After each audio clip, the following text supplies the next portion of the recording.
Hello, I'm Colonel Failure, and this is Stranded Deep. Our plane has crashed somewhere, I assume, in the Pacific, and I'm left with not a lot on me. What we got? We got a lighter, and a knife, and a water bottle. Handy. We've also got this life raft and a paddle. Now, those will come in handy later, but in this first instance, they're going to come in handy straight away as we paddle towards our soon-to-be home. We'll just land on top of these crabs here and scuttling around. Splendid.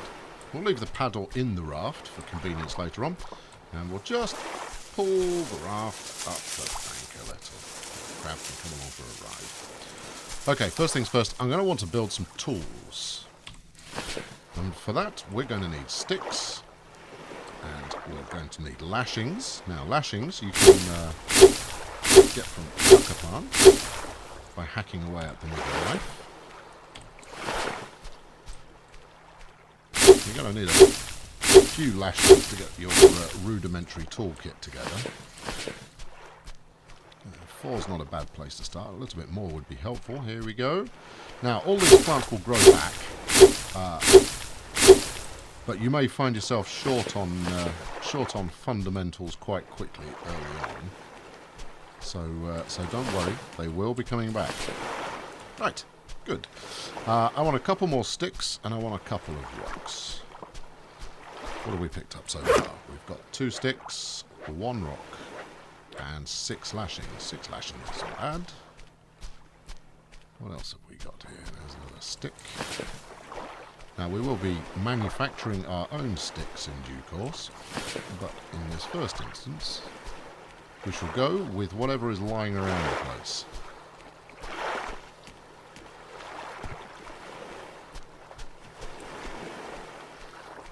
Another stick and another rock. Splendid. Okay, once you've collected a few materials together, decide where you want to call home. And I suggest that for this you find yourself a nice empty-ish area, because you're going to need to be able to find it again. Yes, there may be more shelter up near the trees, but you're going to want somewhere easily identifiable. So this sparsely vegetated area of my island will do me nicely. Now, then you're going to want to chuck down all of the useful bits that you've just been picking up. This we will refer to as our pile of things. You might refer to it in a slightly more grandiose fashion, but fundamentally it is a pile of things. Rocks and sticks and lashings. There we go. Now, with this intact, you will see that you get this little box turn up under the description of the item that's there. And that is a contextual manual, which means if you hold down your left mouse button, you'll be told what you can make out of it. Now, in this case, I could make myself a crude axe or a crude hammer. So I'm going to make myself one of each, for they are both useful. Same again, and a crude hammer as well. Splendid. Now, these 2 different tools obviously make 2 different things. The axe is pretty much a fundamental. Make sure you've always got yourself an axe stored up. You don't want to have to be using your pocket knife if you can avoid doing so, because it's not exactly replaceable. There isn't a shop just around the corner you can go find yourself a new one. But we can make a new one. And in order to do so, I shouldn't have put that rock down, should I? In order to do so, we're going to need a sharpened rock. Now, a little accuracy here would not go amiss. No, just swiping away at it. We'll crouch down, get a little closer. Cleft in twain. We're after rock shards for our next 2 tools. We'll add those to our pile of things. And then out of... No, put it down. There we go. And then out of this, we can also make a crude knife and a crude spear. Both of these are useful. So let's go with the knife first. Excellent.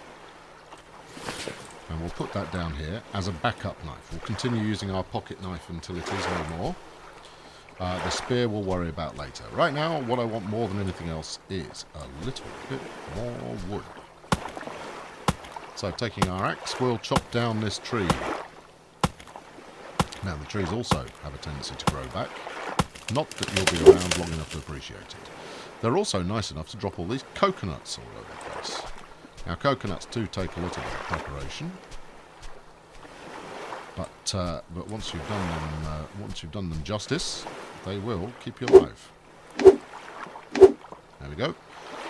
Changes a green coconut into a coconut. And then out of that, we can chop away some more. Yes. It's now a drinkable coconut, which is a viable source of liquid. You can also smash it yet further, and it becomes coconut halves. And that, ladies and gentlemen, is food. So let's just keep ourselves topped up. And it's quite possible to live on a diet of coconut for some time. But out in the open here, it's not going to be much of a life. So we're going to need some more sticks.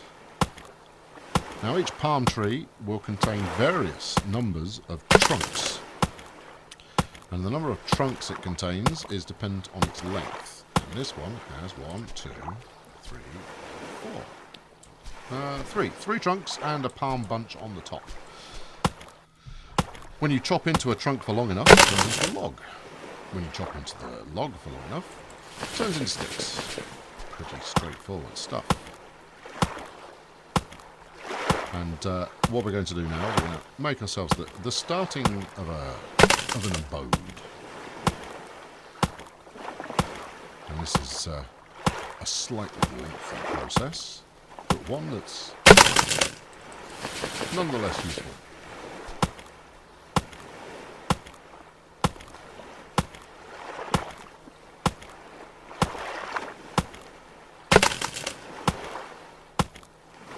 Get to know your axe. You will be spending plenty of quality time in its company.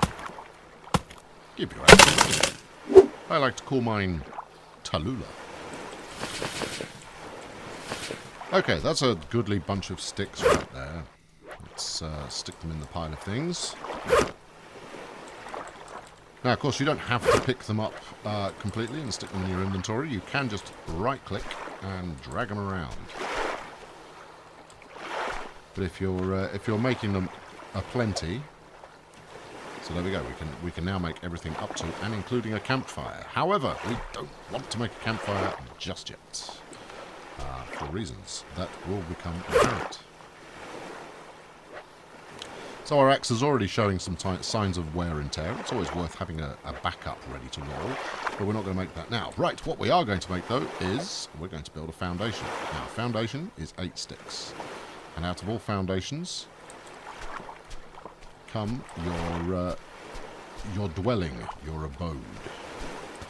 Now, where, oh where, do I want to live? I think we'll start up here. There we go. Now, you can put multiple foundations together to make a nice big platform to live on, and then you can add walls and a roof and a bed. Get that campfire we were just thinking about, get that set up and running, and before you know it, you're living a life of luxury on a desert island. Who'd have thought it? That about wraps it up for this issue of the Field Manual. Why not tune in next time, where we will go over some of the broader delicacies that you can eat while on the island, and we'll take a spin at diving. Thank you very much. I've been Colonel Failure. Tune in next time. Cheerio.